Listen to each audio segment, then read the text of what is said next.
Dia adalah salah satu pelatih terbaik yang pernah ada di Indonesia karena tingkat level, kalau mungkin orang tidak mengakui itu, saya rasa karena faktor iri hati saja. Sekarang dengan coach Sintayong menyempurnakan semua proses yang sedang berjalan ini. Apa sih coach susahnya menjadi pelatih timnas Indonesia? Nah, sebenarnya kalau saya lihat sebenarnya logikanya sebenarnya lebih mudah menjadi pelatih timnas daripada sebuah klub ya. Karena kalau pelatih timnas itu dia bisa pilih pemain manapun yang dia inginkan sesuai konsep yang dia punya, dan pemain itu kalau tidak cocok dia bisa ganti, dia bisa panggil pemain lain untuk menggantikan pemain itu. Sedangkan di klub kamu tidak punya kebebasan itu. Masalahnya timnas itu cuma satu, jangka waktu untuk kamu melatih. Karena biasanya ya di Indonesia berbeda ya, karena kalian di sini punya konsepnya TC jangka panjang ya. Tapi di negara lain hal seperti itu nggak ada. Yang masalah yang ada di timnas sebenarnya jadi pelatih timnas itu sebenarnya cuma jeda waktu untuk persiapan timnya. Ya karena biasanya kita kumpul hari ini, latihan 2 hari, terus besok bertanding.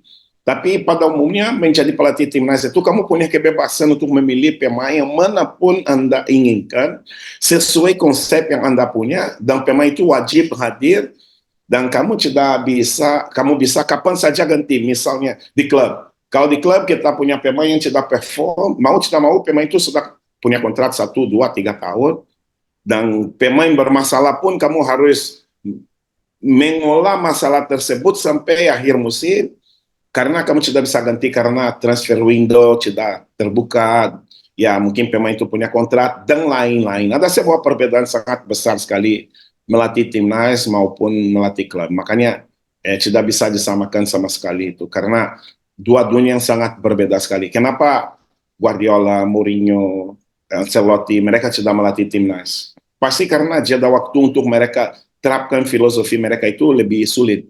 Itu pasti lebih sulit. Ya, ya, Menurut saya begitu. Kalau kita lihat pelatih, ada sebuah debat di Brazil tentang itu. Biasanya pelatih-pelatih sebuah negara itu adalah pelatih yang boleh dikatakan level 2, level 3. Jarang ada pelatih yang level atas yang melatih di timnas ya. Jarang sekali, sangat jarang sekali.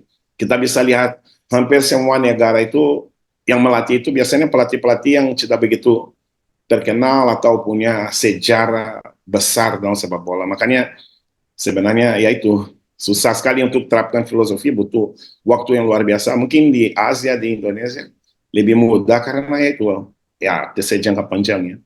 Oke. Ya coach, menurut coach apa yang sekarang berubah di era timnas coach Sintayong coach? Kalau saya lihat aspek mentalitas itu satu, kelihatan pemain Indonesia sudah tidak takut bertanding. Terus ada juga aspek fisik ya, karena metodologi Korea itu masih mengandalkan aspek fisik ya, maksud saya mengutamakan aspek fisik. Terus ada satu lagi, fokus coach Sintayong itu untuk menciptakan generasi-generasi penerusnya, yaitu misalnya anak-anak muda lebih banyak pemain muda kelompok umurnya macam-macam. Kalau saya gini, Tommy, sebenarnya saya sangat mengikuti perkembangan sepak bola Indonesia karena saya salah satu pelaku ya, dan saya selalu punya catatan saya pribadi karena ya itu dunia saya. Kalau saya lihat perubahan sepak bola apa yang sekarang sedang terjadi ya dengan coach Sintayong itu tidak lepas dari perangnya beberapa pelatih yang selama ini selalu kita memberi sorotan kepada mereka atau kritik. Misalnya kalau saya lihat ya, revolusi sebenarnya sepak bola Indonesia dimulai dari Coach Indra dulu ya, waktu dengan U19 ya, kalau nggak salah Evan Dimas dan CS ya. Sayang generasi itu banyak yang hilang dalam perjalanan ya.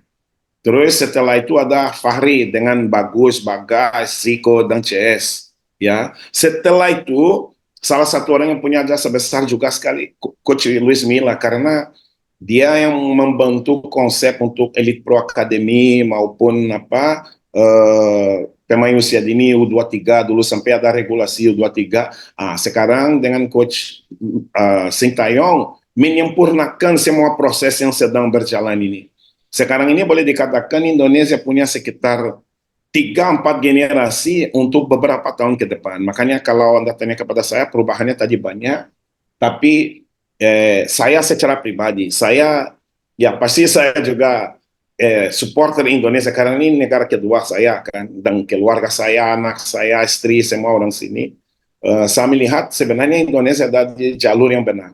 Dan kalau dulu ada Coach Indra, Coach Fahri, Coach Luis Milla, Coach Sintayong, aku yakin dengan Pak Erik nanti akan semakin meningkat. Dan pelatih-pelatih yang akan datang itu pasti akan berdampak besar. Saran saya satu-satunya, sekarang ini aku ada di akademi ya, di usia dini, fokus di usia dini. Kita ke depan mengutamakan kompetisi usia dini. Karena dia yang akan membuat kita melahirkan wajah-wajah baru untuk timnas kelompok U16, U19, U21. Jangan cuma fokus di Liga 1 saja, karena kalau Indonesia punya program benar-benar jangka panjang. Karena saya rasa cukup banyak pemain yang berpotensi, tapi mereka perlu wadah untuk bisa berkembang dan bermain beberapa pertandingan selama setahun untuk bisa membantu proses perkembangan mereka untuk menemukan kematangan dalam bermain bola. Ya, Gitu. Coach, pertanyaan terakhir, Coach. Sebelum kita tutup, Coach. Selaku mantan ataupun pernah menjadi pelatih timnas Indonesia, Coach, apa yang ingin Coach sampaikan terhadap Coach Sintayong? Ya, kalau saya cuma belajar bahasa Indonesia yang baik dan mungkin meningkatkan interaksi dengan pelatih-pelatih yang ada di Indonesia, meningkatkan interaksi. Saya tahu mereka interaksi lewat Nova, Yu Jae-hoon juga. Sering mereka kalau mau lakukan seleksi, mereka tanya, ada pemain Borneo yang gimana, dulu saya Persis, ada pemain Persis yang menonjol.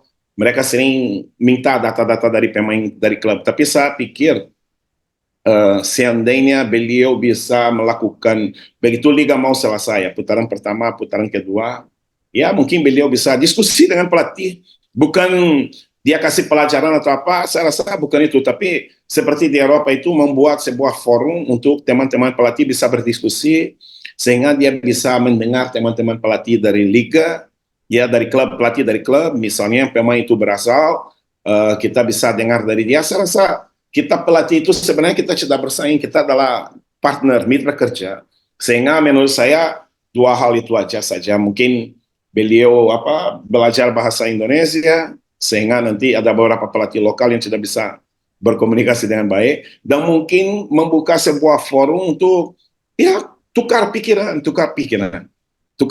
dengan pelatih-pelatih yang ada di Indonesia, supaya benar-benar kita bisa memberikan sebuah sumbangan kepada sepak bola Indonesia. Jangan sampai dengan konsep yang sekarang, karena pasti nanti beliau begitu pergi itu akan berubah semua. Seperti dulu Coach Luis Milla menciptakan sesuatu, begitu dia pergi selesai, karena dia bawa staffnya dia sendiri. Apapun yang terjadi di timnas itu ada di sekitar staffnya dia. Begitu dia pergi bawa staffnya, ya legasi ya hilang, ya. Makanya menurut saya cuma itu aja. Tapi jujur beliau itu luar biasa. Saya selalu berpikir bahwa dia adalah salah satu pelatih terbaik yang pernah ada di Indonesia, karena tingkat level permainan dia mencapai itu paling tinggi antara semua. Dia di Piala Dunia, di babak final Piala Dunia, dan mampu mengalahkan Jerman yang waktu itu adalah juara dunia. Makanya saya rasa dia adalah pelatih terbaik yang pernah injak kaki di timnas Indonesia ya. Maksud saya dalam level, aku tidak bicara kualitas dia melatih atau apa, enggak, itu masing-masing subjektif karena masing-masing punya selera. Tapi dari kurikulumnya, beliau adalah yang paling tinggi. Makanya beliau sudah di jalur yang benar, sudah melakukan sebuah kemajuan yang sangat pesat. Kalau mungkin orang tidak mengakui itu, saya rasa karena faktor iri hati saja. Tapi sudah sebuah kenyataan yang luar biasa ya. Saya rasa kalau kita bicara bahwa kurang ini, kurang itu, pasti ada yang kurang. Tapi kalau kita melihat ke belakangnya, apa yang timnas berikan kepada pemirsa yang nonton, dan sekarang setiap pertandingan sekarang kalau kita datang untuk nonton itu, orang masih punya harapan untuk bisa menang. Setiap pertandingan paling tidak harapan kecil itu ada. Dulu ya Tommy tahu sendiri menghadapi Australia kita bicara paling kalah 2-3-0. Sehingga mentalitas itu sudah berubah. Sehingga beliau sudah jalur yang benar. Tinggal ya itu tadi dua masukan itu. Semoga beliau bisa ya dengar dan mau share dengan pelatih-pelatih yang ada di sini untuk meningkatkan kemampuan sepak bola Indonesia.